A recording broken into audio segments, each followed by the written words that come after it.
for joining today. My name is Casey Lowenthal. I'm the Customer Success Manager here at Engage by Sell. And we are joined by none other than Bo Shell from the Atlanta Botanical Gardens, Senior Manager, Design, Communications, Marketing. If you can name it, Bo probably does it at Atlanta Botanical Gardens and does it well. So we thought today we'd come on and talk about a project that we all worked on the last few months and just dive into it and show you guys all that mobile technology is not scary and can be a great benefit to all you guys on some level. So thank you, Bo, for joining. Of course. Thank you so much.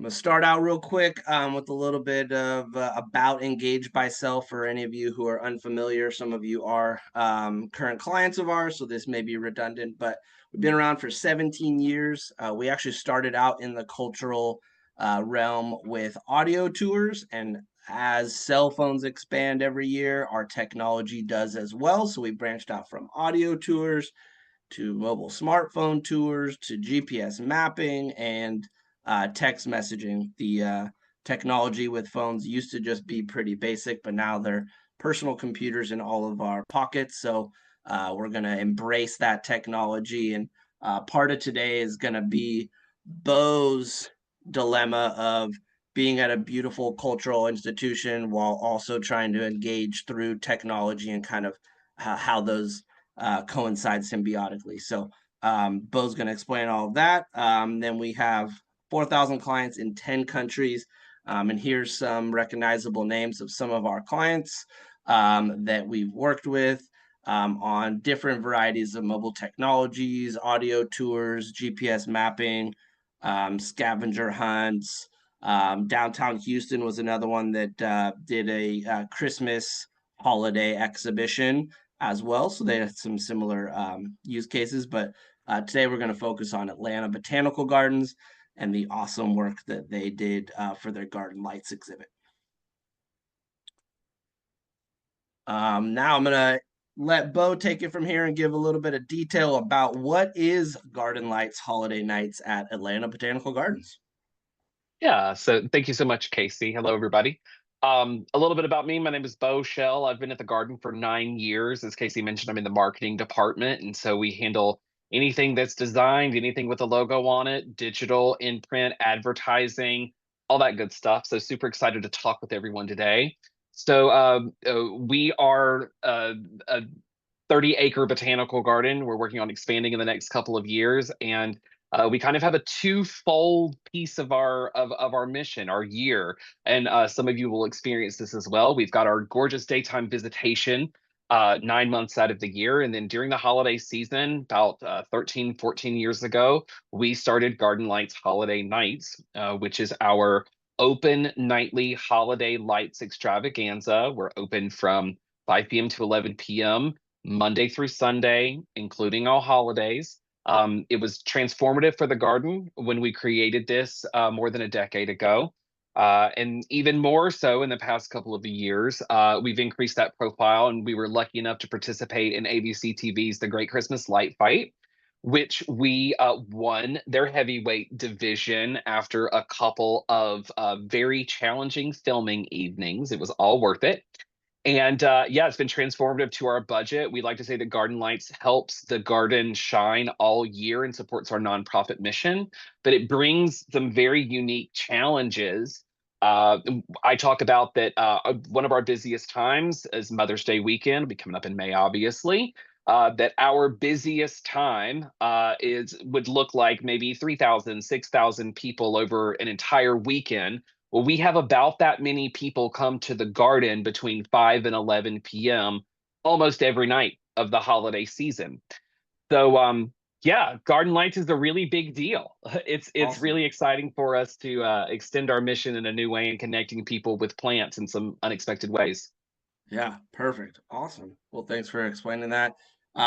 200,000 visitors crammed in a shorter period of time. I imagine that comes with some challenges and some navigational issues and logistics. Will you kind of describe maybe why we initially started talking about how to tackle the garden lights with mobile technology and what would really be a benefit to Atlanta Botanical Gardens if we kind of helped ease some of those frustrations. So we are very lucky to participate in some pretty sophisticated audience studies each year for Garden Lights. We survey every ticket purchaser that comes through the door via email. And our marketing firm, our marketing research firm here in Atlanta, always point to three things: people, parking, and price. So we, as our marketing, there's only so much we can do. We can't build another parking deck. We can't increase the capacity of the garden itself. And so we're looking at ways to help solve the kind of communication problem and kind of meet our audience where they are, let them know that we understand their frustrations in trying to literally get into the gardens. There's a lot of folks coming in at one time.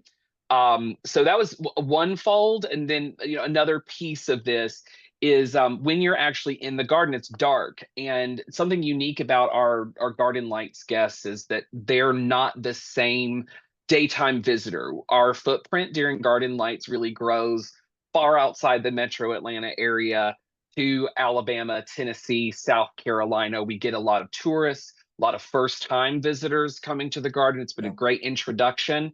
But they don't know their way around. And as many of you from kind of the larger locations know, that even sometimes for new staff, it's difficult to find your way between here, there, and yonder, particularly in the dark. We're spending a lot on maps in order to help do that, and also some lighted signage in the garden. And we've been able to make some improvements. But then we also had this kind of opportunity fortuitously, while the audience research was telling us ways that we can communicate with our guests throughout their experience, that the Garden Lights experience starts at when you leave the house. It's not something that you just encounter when you get here. That we also had a sponsor who was interested in increasing their investment in the garden. They had kind of maxed out all of their on-site opportunities as a title sponsor, as a presenting sponsor, as it were. And they came to us and said, well, we want to do more. And we really want that to align with our goals to be in the technology sector. Do you have anything in that sector? And that answer was thankfully yes. We've got some ideas, and we wanted to kind of, the sky was the limit on what we could do. And after meeting with our internal teams who had already had a relationship with Engage by Cell, as Casey said, through our audio tours, we kind of realized that like the sky was the limit and we could make this into what we wanted it to be.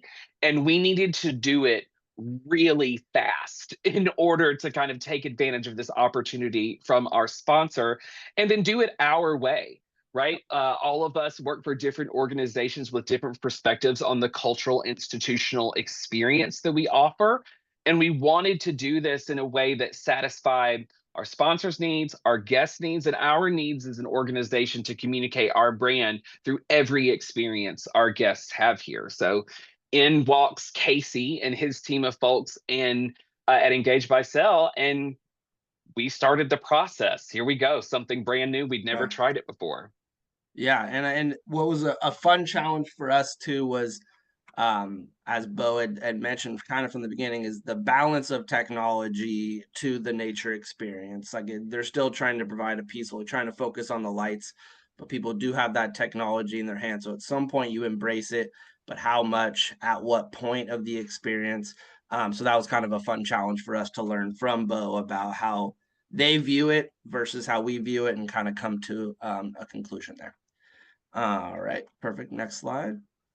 So how did we get here? So as Bo mentioned, we had prior experience for years with Atlanta Botanical Gardens for audio tours.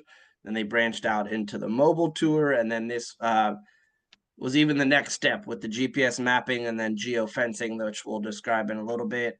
As Bo mentioned, we they had a sponsor, which helped them kind of get to a certain level of what kind of technologies they could do, how they could adopt them, get it going.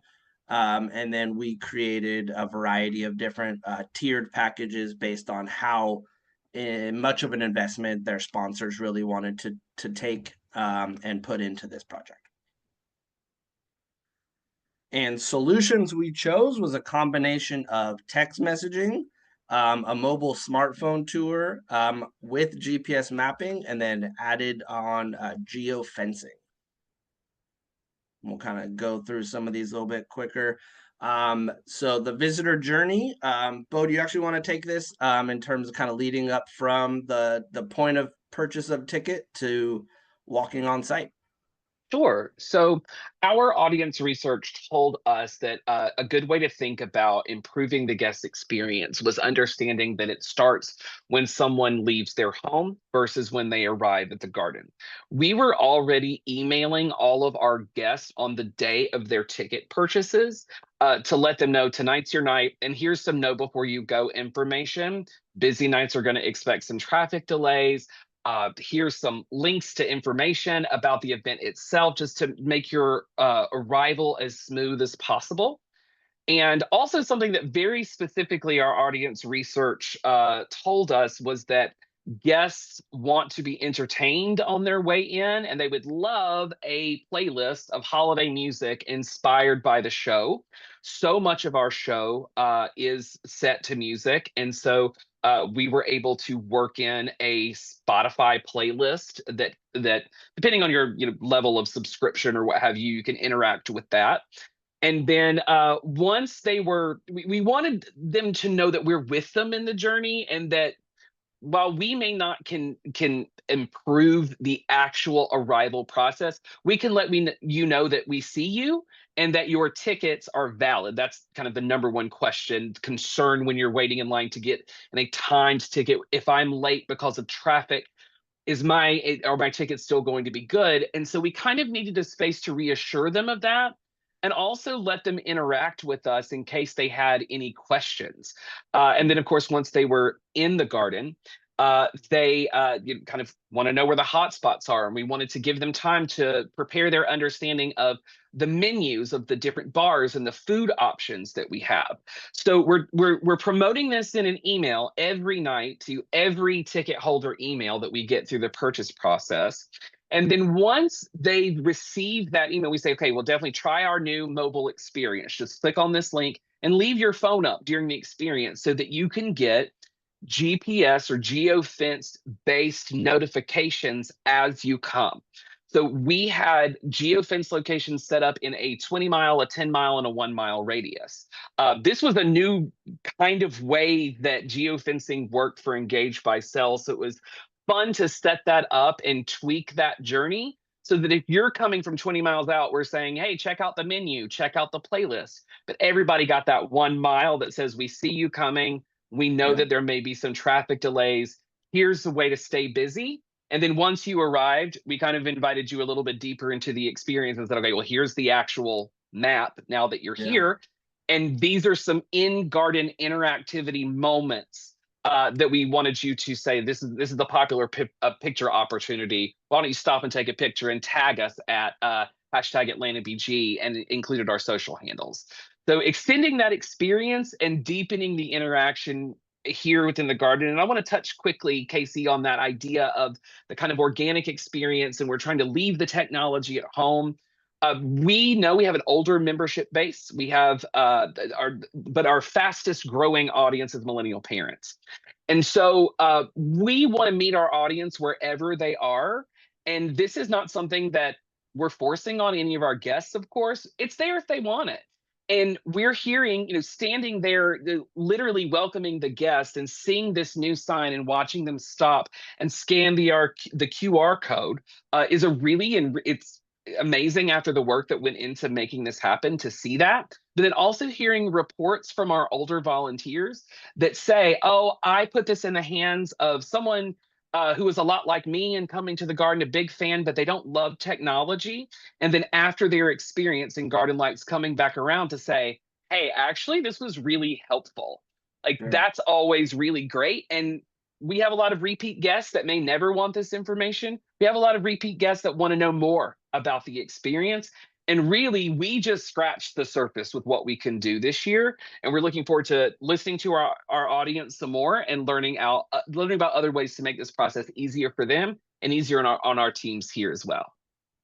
Perfect. Yeah, and too with 200,000 visitors, I mean, you mentioned it in some of our calls that the the person using the app may not even be the ticket purchaser. So they may be an older crowd, but they may be coming with their younger audience, and they're going to be the ones that get the app open on their phone, and they're going to go in on the way in. So you're kind of marketing to all different areas, and we like to think that our technology, even if it is advanced in some levels, does have some easy barriers to kind of jump through in order to get access to it. Thanks for expanding on that journey. Yeah. We mentioned geofencing. How Bo and Engaged by Cell set this up was a 20, 10, and a 5 mile radius around the park. They realized that people are coming in, he mentioned, from out of state. They're coming in from all different avenues.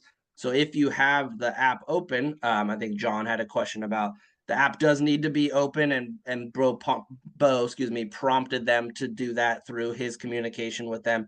Pop-ups will come in at the different radiuses leading up to kind of getting into the garden and helping them with the parking navigation. And we saw great results of audiences using all three of those prompts. So they did keep it open. And I mean, you got a playlist of some music curated for you. It is a full experience, and Bo's targeting them before they even get through the doors. So the event app, so Bo and Atlanta Botanical Gardens had an app with us prior, but we did want to help them in the process, and part of that package was branding it to their investors. So Bo, being his design self, had a lot of good points and built those icons himself, and then we kind of helped tweak it. We added multiple languages there for their audience. That is through our system. Dana had that question. They chose English and Spanish. We have options of 120 different languages that can be translated through our system automatically with Google Translate. And then the rest of the customizations was how big do you want the header, where do you want the footer, making the icons mobile responsive, because all phones are different sizes. Whether you have an iPhone, there's 6 different sizes of iPhones. So there was some barriers to kind of go through to make it look and feel, but we did have a tight time frame on that as well. I think it was started in August and had a November delivery date. So we moved pretty quickly on this, and it was great. And a point about the design portion of this, Casey, that I think is interesting to note is that kind of anyone can get this stuff set up kind of right out of the box. We knew we had an opportunity with this sponsor. I'm lucky enough to have a team here and have the design skills. And part of our industry is aesthetics. And if we're going to do it, we talk about doing it the garden way and trying to elevate it to the expectations that we've set for ourselves. And so what we did involve a lot of custom work. But I'll tell you, I actually just started working on our daytime app that is I know so much more about the platform now that I feel more comfortable doing things without any additional tweaks from the team. And it's working great. I mean, I don't think you don't have to be an expert in any of this to make it happen. I think that where the team came in and Engaged by Cell was saying, okay, well, you tell us what you want to do and we can make that happen. And the tweaks along the way and their understanding of how the mobile site could function. And we were developing this together, but don't think that for some of you at the smaller organizations that you immediately have to have all of this design and user experience in your organization, in your past. It's built for everyone to use first. And then we layered our sensibilities and our kind of design critiques on top of that. So yeah, it Yeah, worked out well for everyone, I think. And it was perfect. fast too. It was a Yeah, pretty fast development process, thank goodness, on Engaged by Cell's end. for sure, for sure. If you guys have your phone handy, why don't you scan the QR code to the middle of the screen, and that will show you exactly what Bo's team built.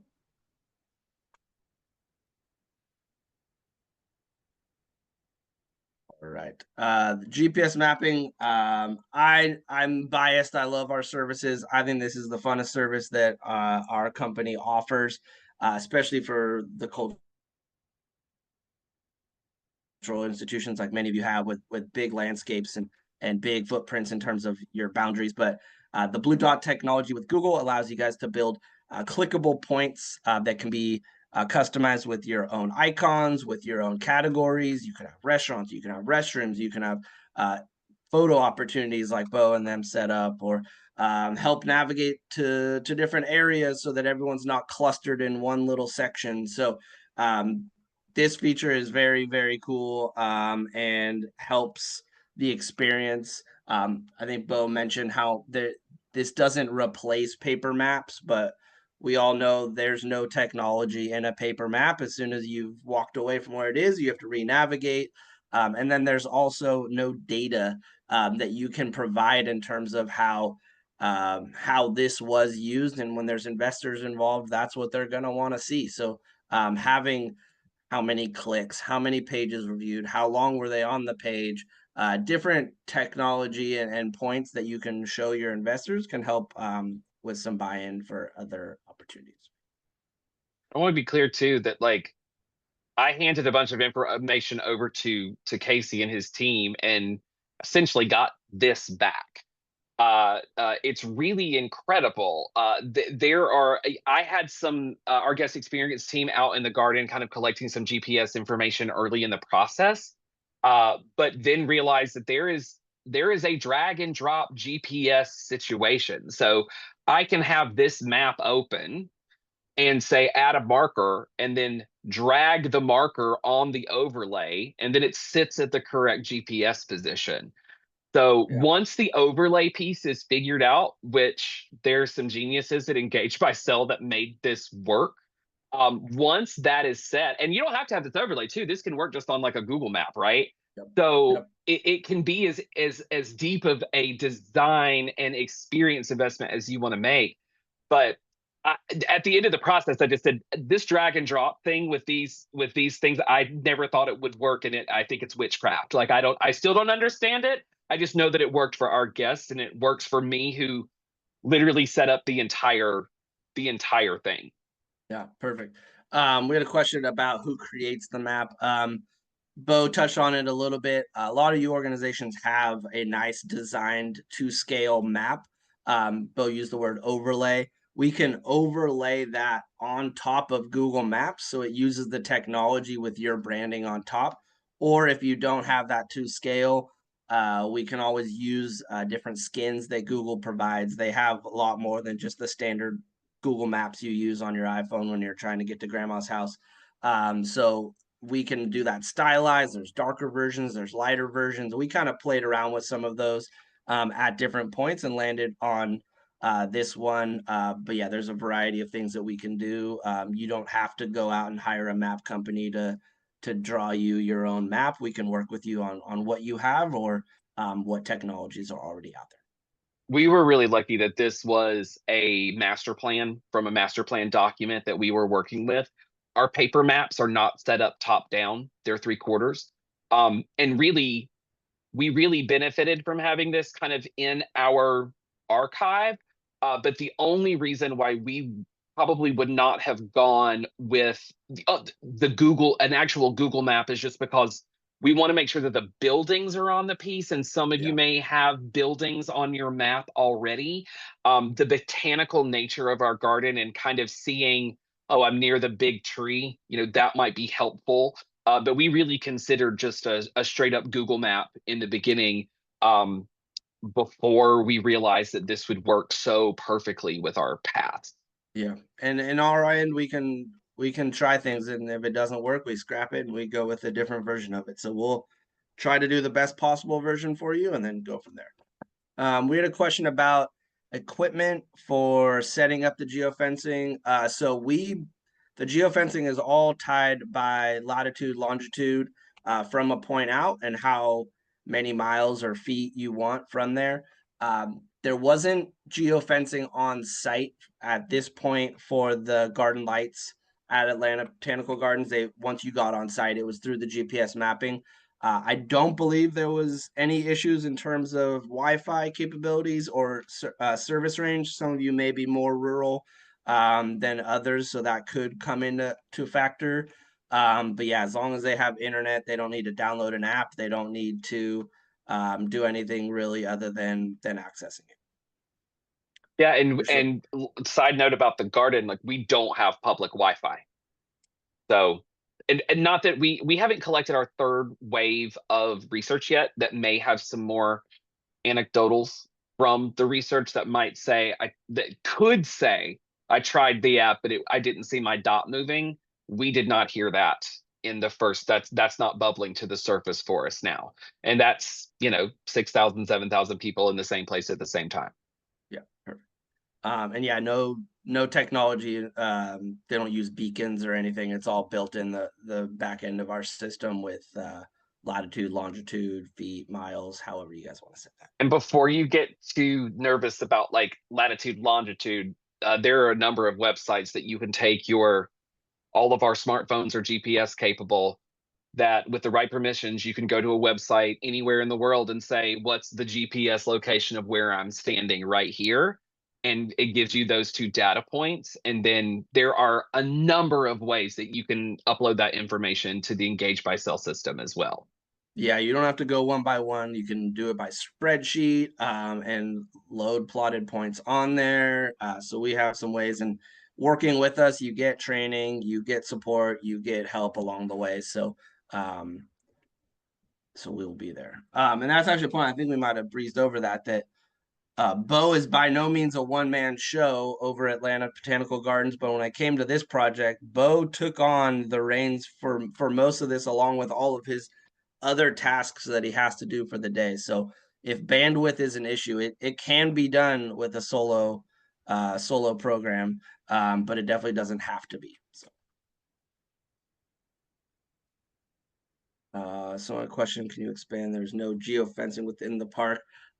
They specifically, Atlanta Botanical Gardens, use geofencing on your arrival process. So there was triggers at 20, 10, and 5 miles with the playlist, with the parking instructions, getting access to the map.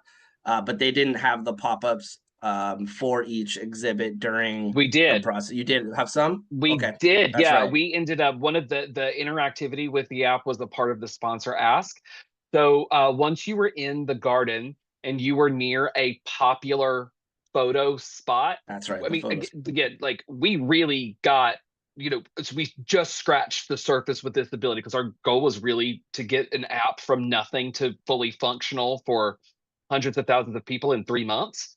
So we chose our best features and said, oh, this tunnel of light is a popular photo spot. So if you had the app up and you approached a tunnel of light or an outstanding feature that people often take their photo with, we put a 3 foot, 5 foot geofence around that specific spot inside the garden. So that would ping your phone, but not to be confused with like you still, even though you were in the garden, you got your GPS dot that followed you through your experience. And that was without any beacons or a way that I know that this technology has functioned before, but they can do it all based on GPS coordinates.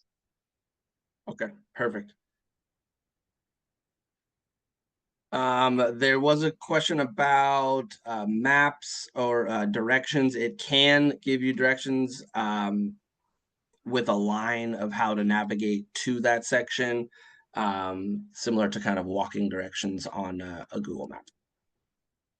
It's going to Uh, work a little bit differently depending on your environment that your cultural institution or that your destination is in.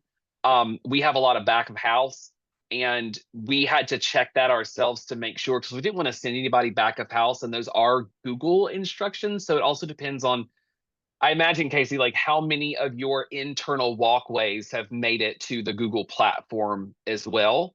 Um, yeah, that was a little bit limited for us, but you know, it did work in many ways. It would just send folks, behind the scenes a little bit.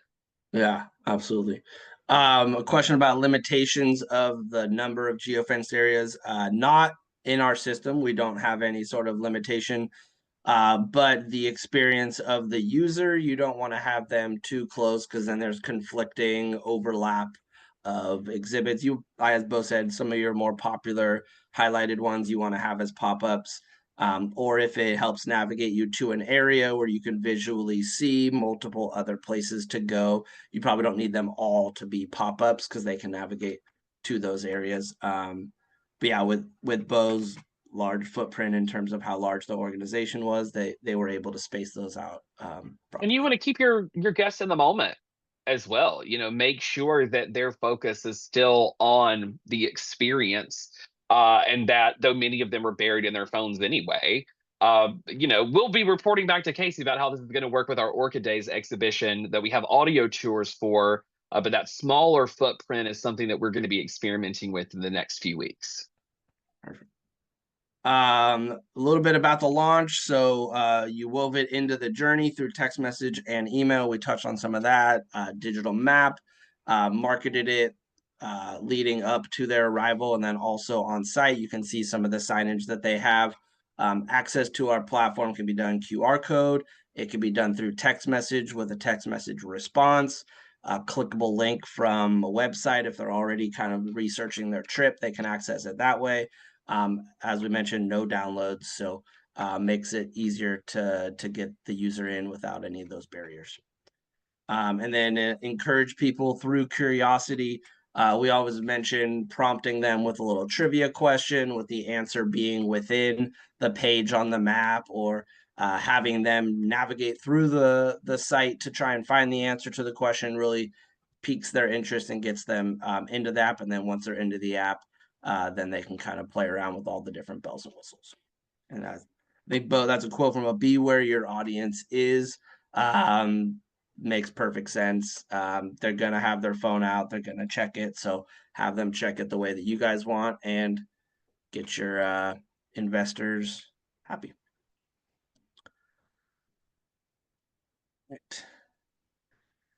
Outcomes overview. So we got a little bit of metrics on this. So as I mentioned a little bit, we had a quick turnaround. I think it was around 3 months before launch. They had a few soft launches with the investors and I think some members. So we were able to kind of pivot from those. Bo built all the content, marketing materials, and executed the launch himself. We mentioned how many visitors, around 200,000 or so you mentioned, come through in the 3 month time, give or take. And they had more than 120,000 impressions with an audience of 8,000 to 15,000 users. And then we mentioned this a little bit is they kind of come as groups. So you don't expect that if it's a family of four, that four members are all going to have their phone out and they're kind of doing it together. They're showing the kids, grandma and grandpa are watching. So take that into account when it's access. It's that a percentage is not going to be 100%. So we're going to work with kind of a group mentality exposure wise. They have 28,000 subscribers gained on text message list, and they have also had a text chat component of our platform that allowed Bo to kind of get notifications when users had questions, and he was actually able to respond on the fly and answer them directly for some of To those. fill that in a little bit more, Casey, like those who opted into the SMS system at the point of purchase got a separate notification from their daily email that would just direct them back to the app. Like we knew that pointing people to the app at the point in the experience that we wanted them to engage. And we also kind of had a contact us button. If you have a question, then to send a message in. I also single-handedly answered these chats. That system was very simple. As you know, at cultural institutions, the likelihood that your guest is going to ask you a question that has not been answered elsewhere is very rare. So we wanted to make that information as soon as possible, and now that really supports our strategy in the future for the type of information and where we provide that to let them know. Really about changing their tickets was the number one question that we got, but it's very good feedback in the moment and it wasn't entirely overwhelming, so it worked well. Perfect.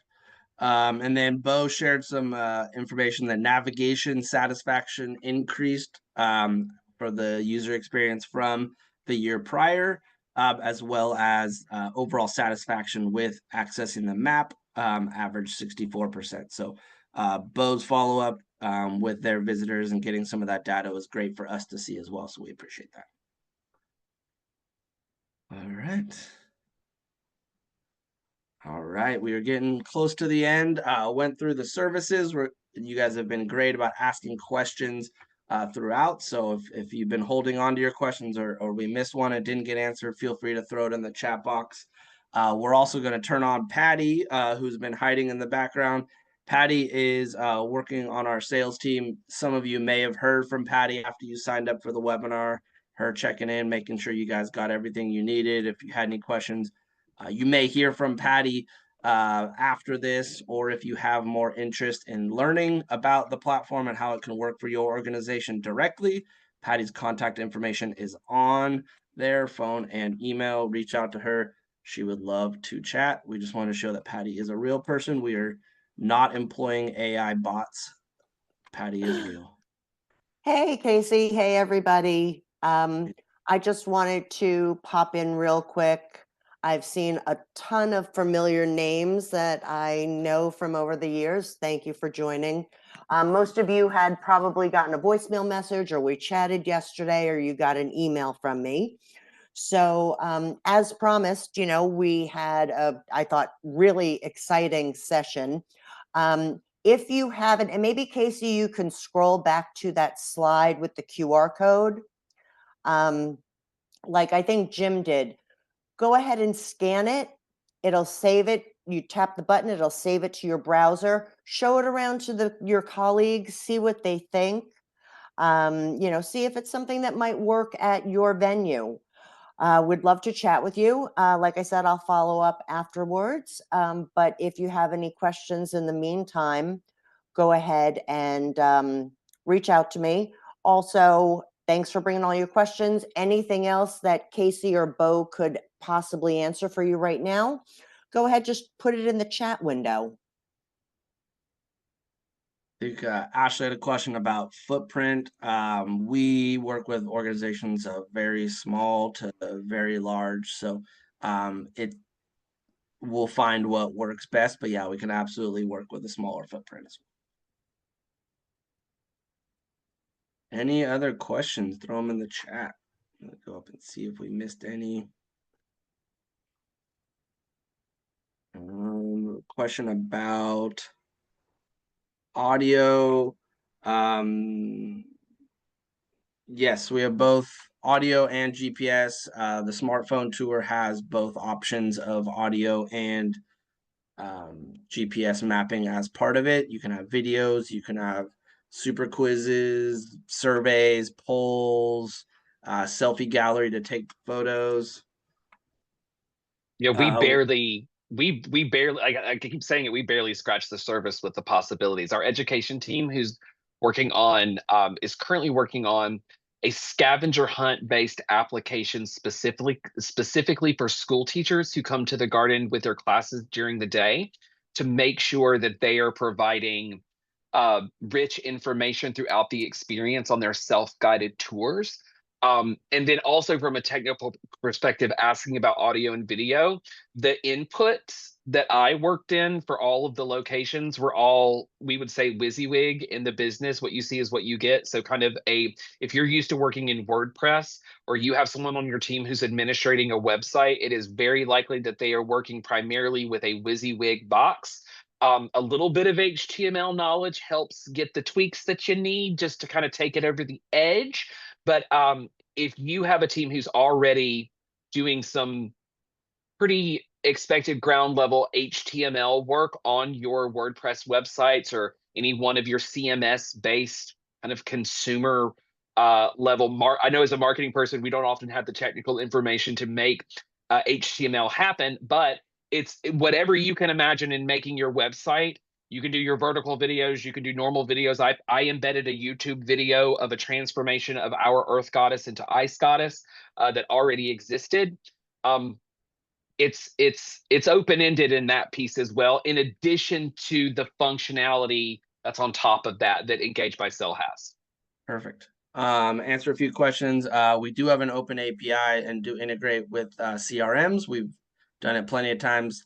Every organization typically wants a different metric or a different contact point. So reach out to Patty if you want to learn more about the APIs and what it could do depending on the CRM that you guys have. Customer service, it's not 24 hours, but we are East Coast to West Coast, so we have a wide range of customer service hours and are responsive. We have a text chat within the back end of our platform. If you have questions, you get a live person during business hours, and we are responsive via phone, email, and can hop on Zoom calls to kind of walk you guys through the process, along with unlimited training on our platform.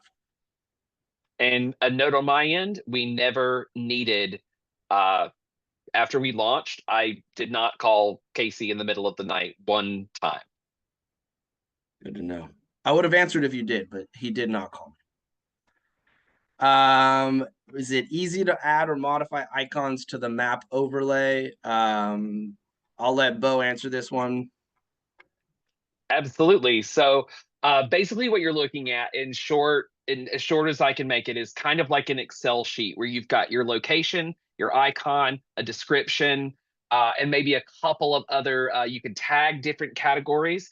And so there is an icon upload button in what kind of looks like an Excel sheet that you just press. We ended up making some SVG icons in Illustrator.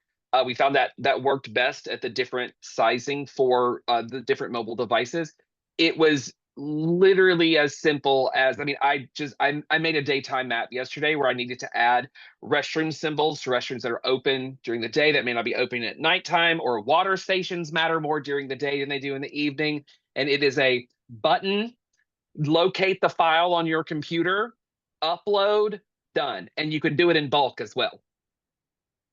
And you can easily turn them on or off. So if you do have like weekend events, you could go in with a couple clicks, turn it off, and then next week turn them back on. So you have full access to shutting individual spots off. That also comes into account sometimes with areas that are under construction or restrooms that are under maintenance. Certain things that you can turn off. You could even have like a construction icon so people know to not go to those areas, or block paths. So yeah, you have full control over all that. We teach you how to do it, just like Bo mentioned, he can do it. You can also get help from us to do that as well. Does the amount of people congregating in the area affect cell service or impact needs of the platform? I don't believe so. That would be a situational thing based on what the cell service was. As Bo mentioned, I don't think that that had an effect at any point that he heard of, but theoretically, depending on where you are, it could potentially. But If your our location platform, has Wi-Fi, yeah, if it has Wi-Fi, it shouldn't be a problem at all. And then if it doesn't have Wi-Fi, and if it is something, I know in Atlanta, we get stuck in Atlanta traffic, and sometimes it feels like things are moving a little bit slower when you're in the traffic on your mobile device. You're probably limited by that, but we haven't seen any reports of issues with 6,000 people within. I mean, the garden's really only 15 acres during the Garden Lights experience, so it worked. Are there in-app purchases? Not from our platform as is. We allow you guys to build and let things be as open as you want.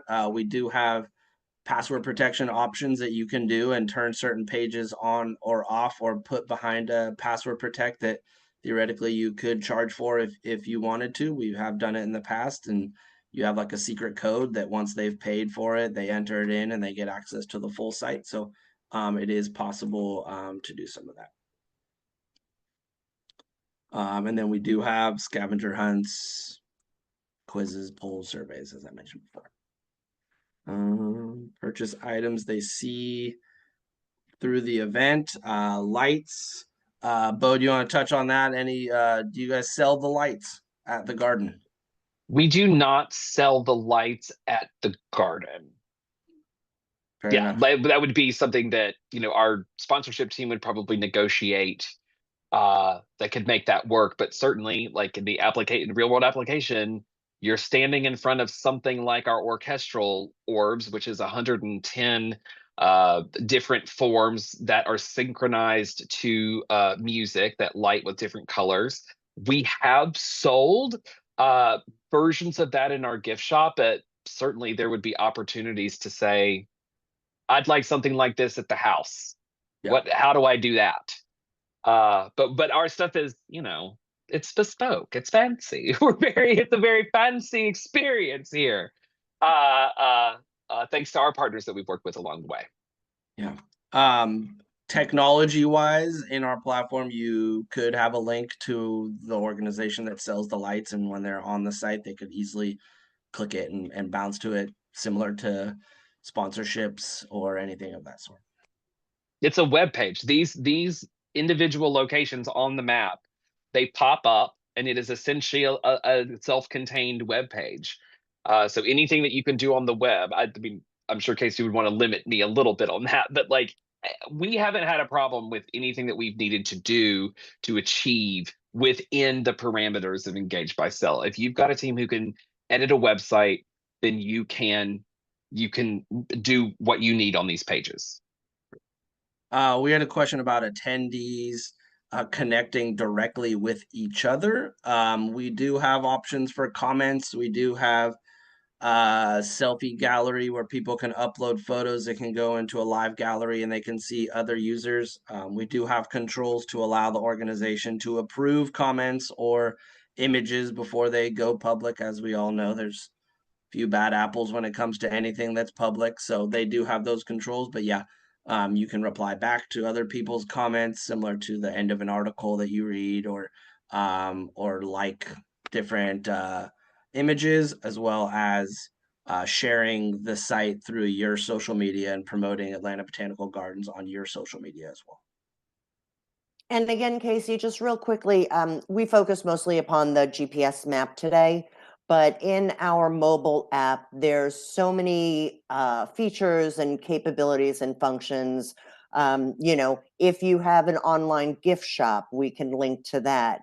There's just the possibilities are literally endless. So if it's something you're interested in, I'll be happy to chat with you about that also too, outside of the GPS map features. Yeah, perfect. You could text out coupons, you could have invites, you could have people sign up for memberships. There's a wide variety of things you could do. And as I mentioned a little bit, this was Atlanta Botanical Garden's first time with garden lights here, but I know Bo's already been thinking about what we could do differently next year, which we're excited to see.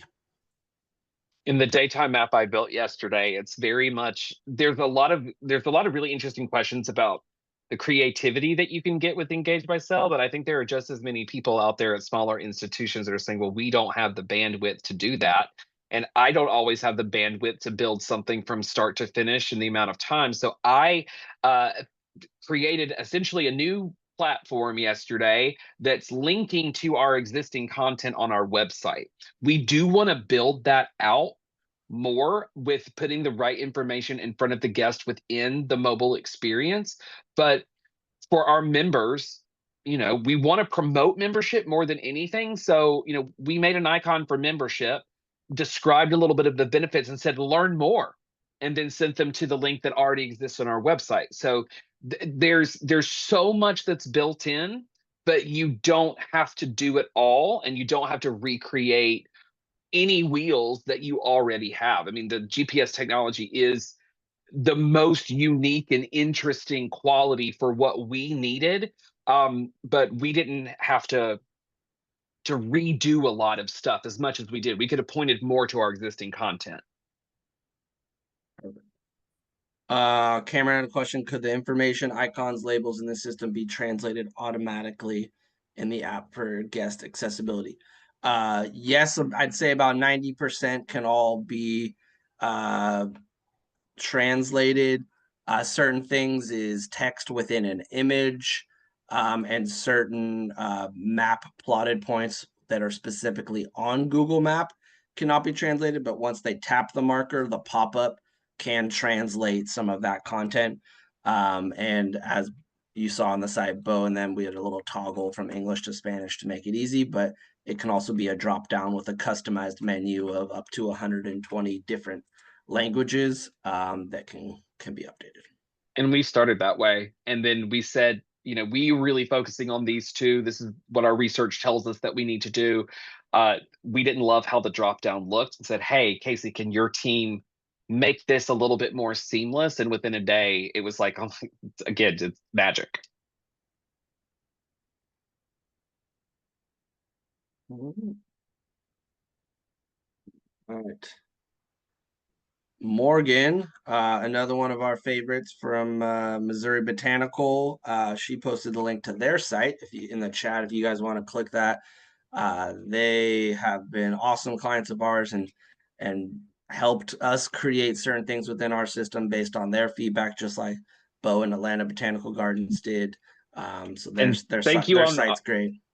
thank you on our behalf, Morgan, as well. I cannot say, the botanical garden is the community is pretty small, and I have to say that we were a bit inspired by the work that you and your team had already done. So thank you for that. Yeah, absolutely. Spread the word. All right. Well, we have hit our time. We have a few more minutes if there's any last questions, but if any of you are hopping off, I just want to thank everybody for joining us today. Thank you, Bo, for sharing your time and your experience. It's valuable to us. We know how much we love our platform, but from hearing it from others and letting you guys ask questions to someone in the industry, we really appreciate it. So thank you, Bo, and thanks for everybody for attending and our team for getting this all set up.